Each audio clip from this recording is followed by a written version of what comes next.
नाशिकच्या दरे गावात भीषण अपघात झालाय। भरधाव ट्रक रिक्षावर उलटलेला आहे। रिक्षातील 4 ते 5 प्रवाशांचा त्यामुळे मृत्यू झाल्याची प्राथमिक माहिती समोर आली आहे। या अपघातामुळे मुंबई आग्रा महामार्गावरची वाहतूक ठप्प झाली आहे। गेल्या 24 तासांमध्ये मालेगाव परिसरामधला हा चौथा मोठा अपघात आहे। आताची महत्त्वाची बातमी आपण पाहतोय। नाशिकच्या दरेगाव भागामध्ये भीषण अपघात झालाय। त्याची दृश्य आपण पाहतोय। या संदर्भात अधिक माहिती घेणार आहोत आमचे प्रतिनिधी योगेश खरे यांच्याकडून। योगेश, काय या अपघातासंदर्भातले अपडेट्स आहेत? मालेगाव शहराजवळ असलेल्या दरेगावमध्ये हा अपघात झालेला आहे। मुंबई आग्रा महामार्गाजवळचा हा अपघात आहे। आपण जर बघितलं तर मोठ्या प्रमाणात अपघातांचं सत्र हे गेल्या 2 दिवसापासून या परिसरामध्ये चांदवड पासून मालेगाव पर्यंत मोठ्या प्रमाणात आपल्याला दिसून येत आहे।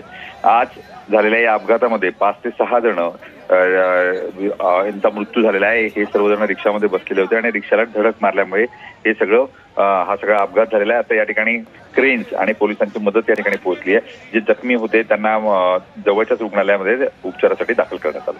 अगदी धन्यवाद दिलेल्या माहितीसाठी। तर नाशिकच्या दरे गावातली ही दृश्य आपण पाहतोय। भीषण अपघात झालाय।